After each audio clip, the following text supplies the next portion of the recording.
Pravimo šakšuku, to je arapski specijalitet, zato nam je potrebno, idealan je za brzi i lagani ručak ili za večeru.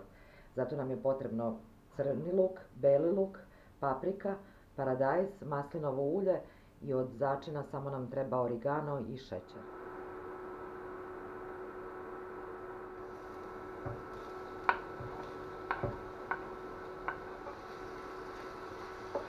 Sad ćemo dodati beli luk, papriku, dodajemo paradajz,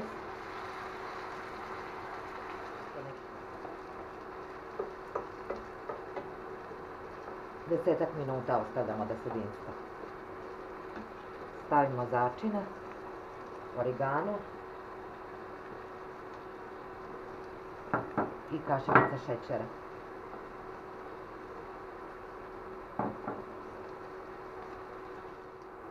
Sada ćemo razbiti jaja i ostaviti još 10 minuta poklopljeno da se jaja skuvaju.